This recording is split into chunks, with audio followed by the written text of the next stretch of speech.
Right, so welcome to Stargate Tram Depot. All right, this is obviously our engineering bay. We have 10 serviceable lanes within the depot. Lanes 1 to 3 are within this side of the building, the engineering bay. Lanes 4 to 10 are in main stabling. We'll end up there at some point on our little walk around this afternoon, okay?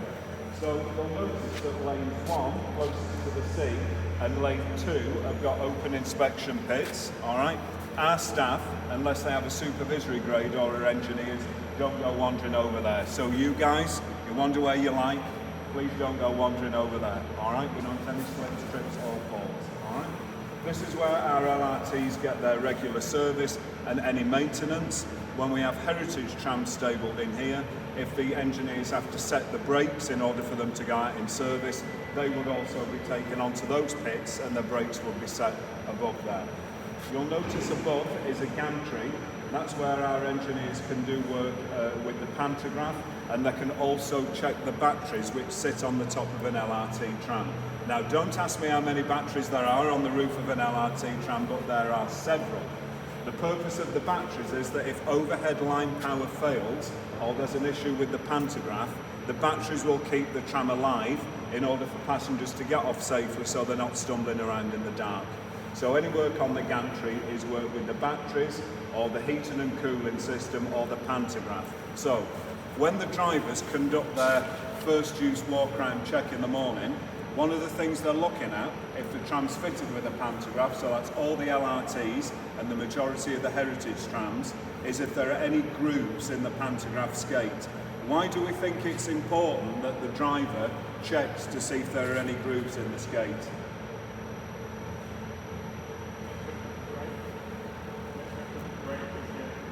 Yeah, so what else could a groove in the skate cause when that pantograph slides underneath the wire? What can happen? Could it be arcing? It would arc for certain, and also if there's a groove, because the wire isn't in a complete straight line, as the pantograph moves underneath the wire, if there's a groove in the skate it could snag the wire and then it could bring the wires down. Alright, so it's important that the driver visually checks the pantograph skates when they do their first use, and that the engineers will replace any carbon skates in this side of the depot. Alright? We normally have a heritage parked in here, but this afternoon it's jollied off somewhere, but we'll see one or two in the other side. Okay, so Uncle Dave, trainer number 2, is going to take you back round the way you came, right? There's all the library for dear life. Thank you. Now, on you go. Keep moving around in a line like a snake.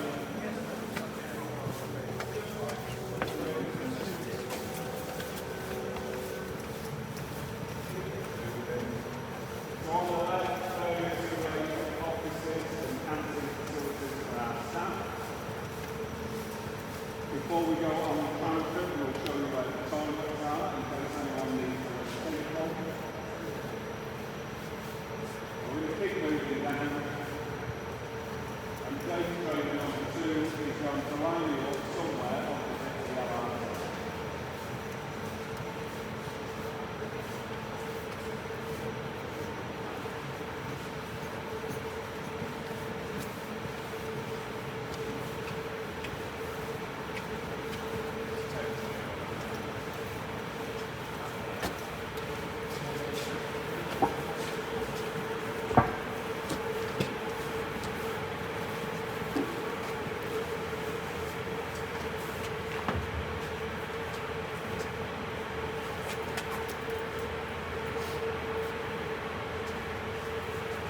Try and squeeze in, so you can see.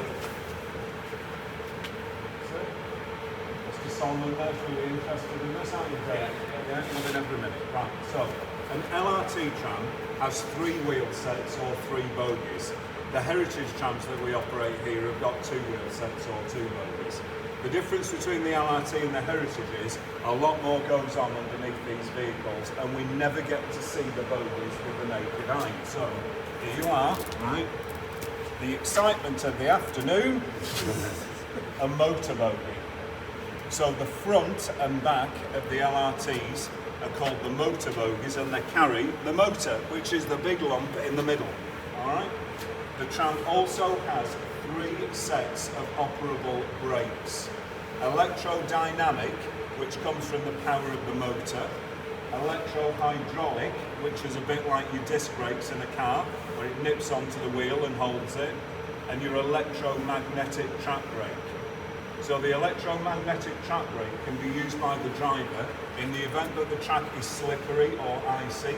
If the driver thinks that the tram isn't going to pull up in time, they can depress a button in their cab, which releases the electromagnetic track brake. Now the myth is that the magnet keeps it pressed onto the track. It's actually the other way around. When the driver presses the button in the cab, the magnet releases the brake and allows it to drop onto the track. If the driver at the LRT has to stop in an emergency circumstance and applies a hazard brake, all 3 of those braking systems apply more or less simultaneously. However, it will stop the tram abruptly, but if there's passengers on the tram and the tram is heavy, it will still travel a short distance before it comes to a complete stop. But all 3 lots of brakes will apply in those circumstances. Okay, so your motor bogies are at the front and the back of each of the LRT vehicles. So we'll move on to the middle panel. So we're up by the racking bay. That there.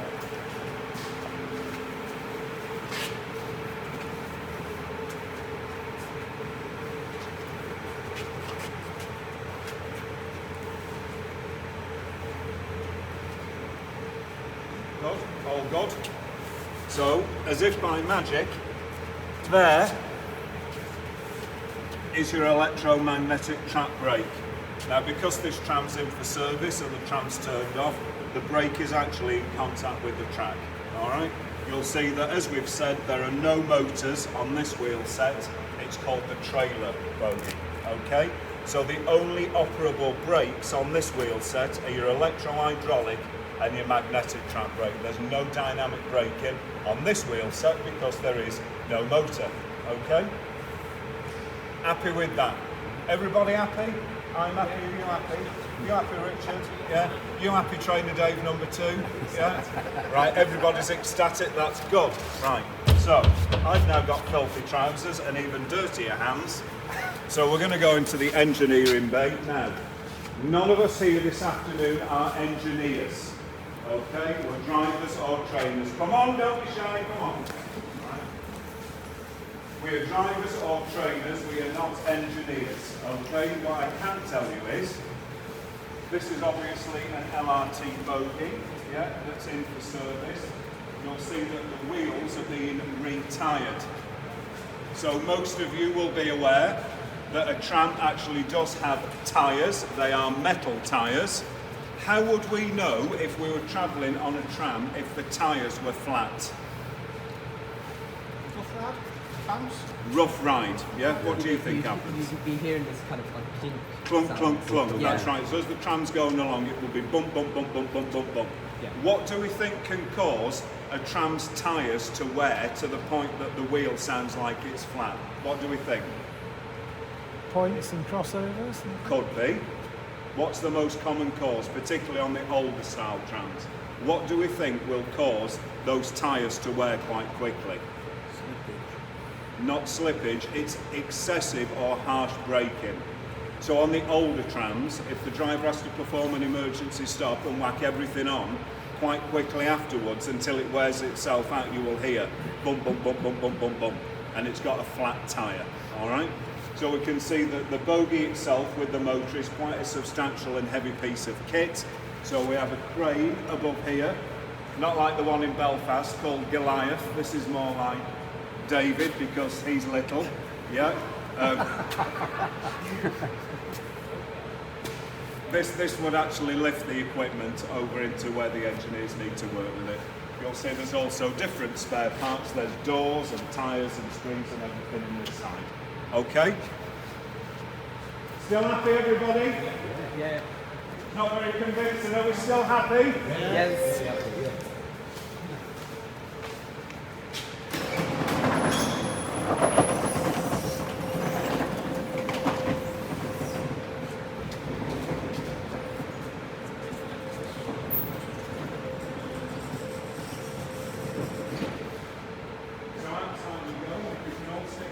staff on the left and line up somewhere beyond the yellow vehicle for me, that'd be great. Is the timetable for moving the boulders across to the track? It is, exactly that, mate, yes.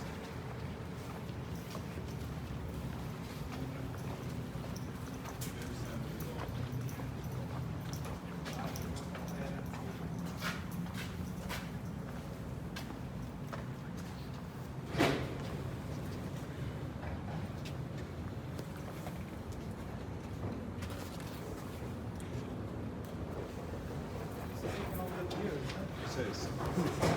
Right, so the vehicle on my left, right, facing you, is called the Unimog. I'm sure many of you who've been visitors to the Blackpool Tramway over the years will have seen this and know what it does. For the ones that don't, it can drive on the road or on the track. So it's used by the overhead linesmen predominantly during the night time to actually go up and do their check of the overhead line. It can also be used to recover any trams that are broken down, and there's a little snow broom on the front. Now, we haven't had proper snow in Blackpool for a number of years, so that's pretty much redundant now, but still it's there if we need to use it. It can also be used to clear something else from the track. What do we think can cause a drift that isn't snow? Sand. Sand, that's right. So that can be used to brush the sand out of the way, all right? So it's a multi-purpose vehicle. Does anybody remember the little yellow heritage engineering tram that we used to have? Yeah? Well, at the minute that's decommissioned, so the only thing they've got to do overhead line work is this. So this is now getting a lot of use. Our overhead staff come on at about 10 o'clock at night and work through till about 6 in the morning. They'll do a full overhead line inspection and they repair certain bits on the wire. So for example, if a heritage tram is de-wired, the driver will report the location of the de-wirement. At night time, the overhead staff will go to that location and check whether there's any damage to the wire, because from the ground, the driver or conductor can't always see if there's any damage to the wire. So that's the purpose of this vehicle, okay? It's called the Unimog. On we go.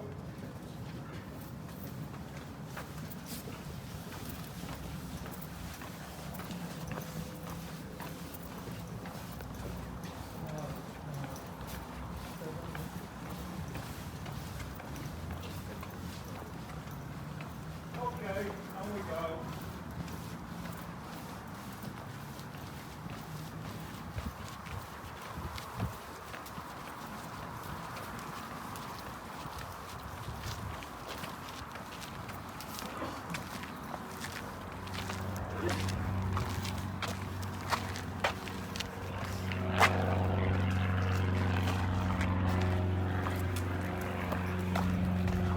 You don't want me on the picture.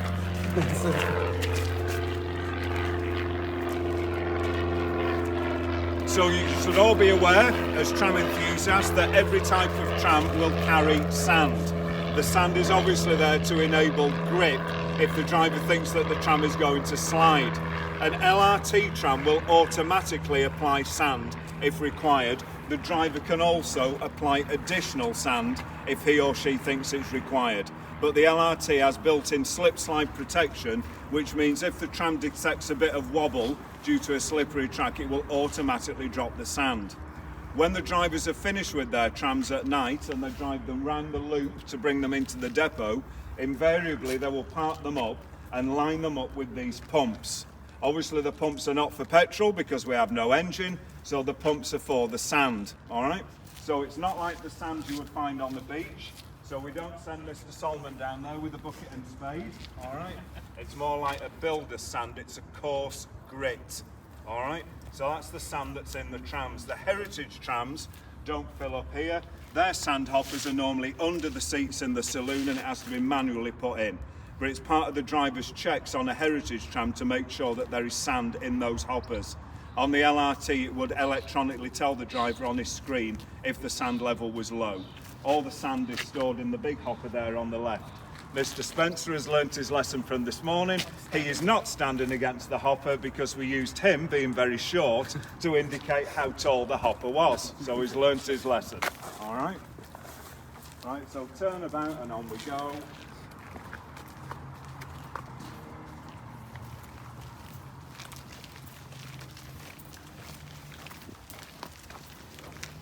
Just hold it there.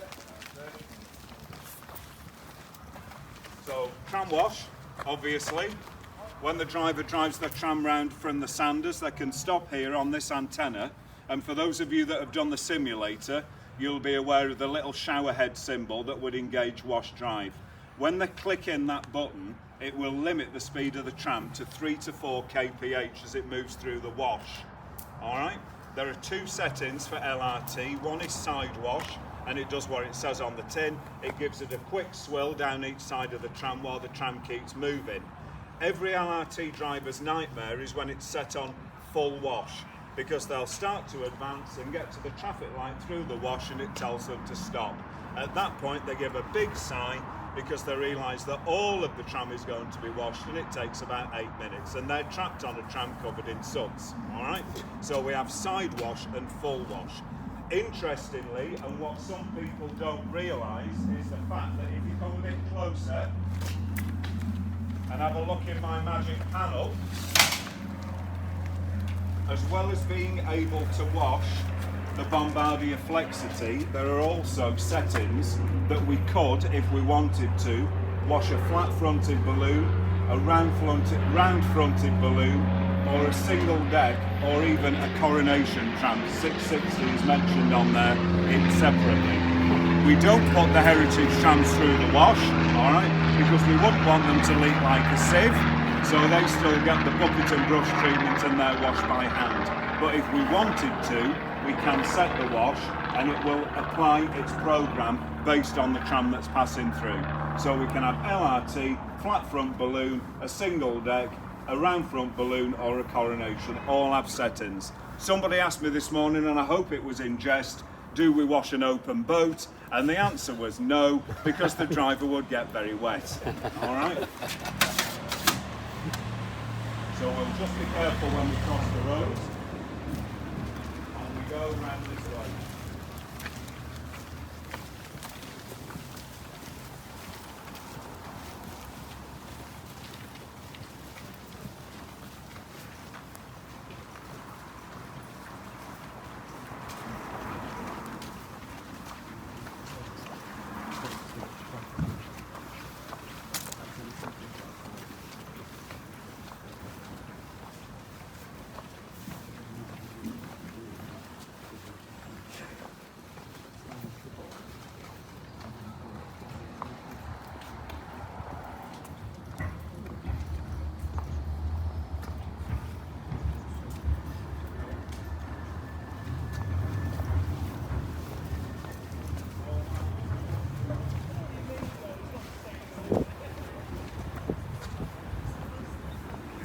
Is everybody there?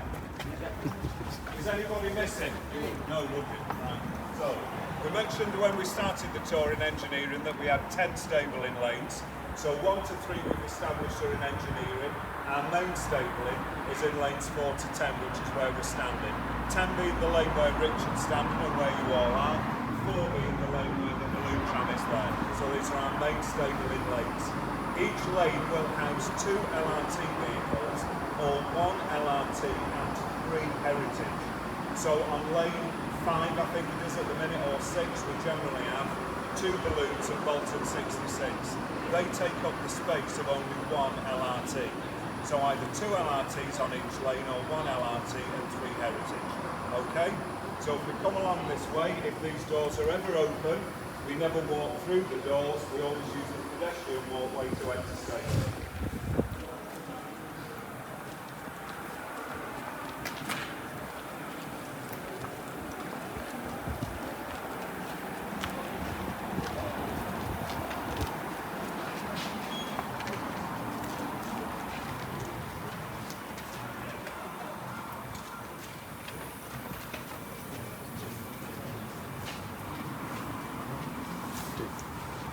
Come on in, don't be shy, come on in.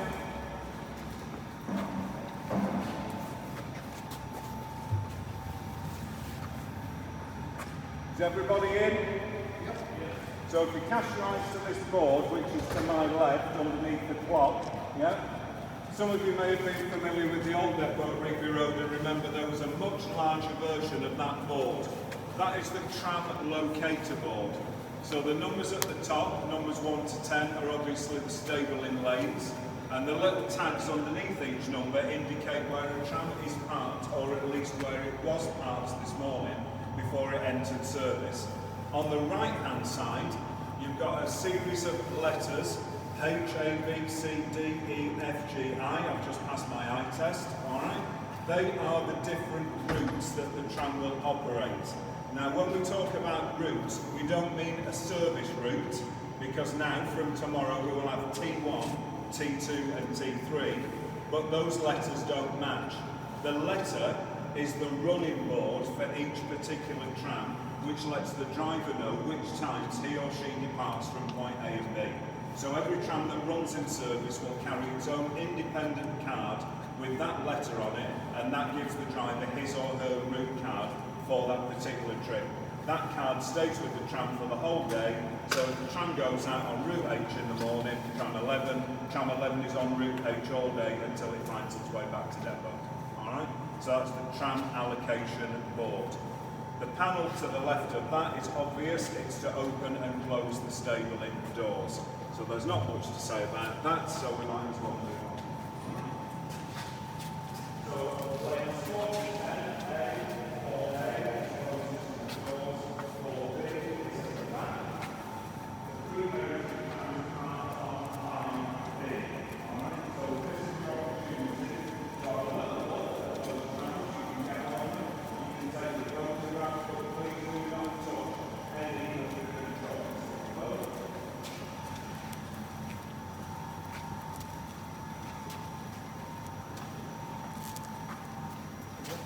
Please don't reach to where yourself in the vehicle, but again, please don't touch any of the controls. But they are all yours. You can have your picture taken, you can do what you like, just don't touch anything. Or you'll have the wrath of Mr. Dave, the short 10 second disco.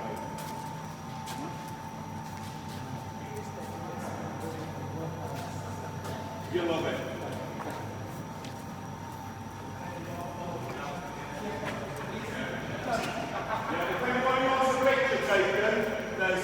Dave down there at the front, there's the other Dave here, and there's pictures at the back of your town. So if anybody wants a picture by the tram, please ask the gentleman, they'll do it for you. £25.50 a throw.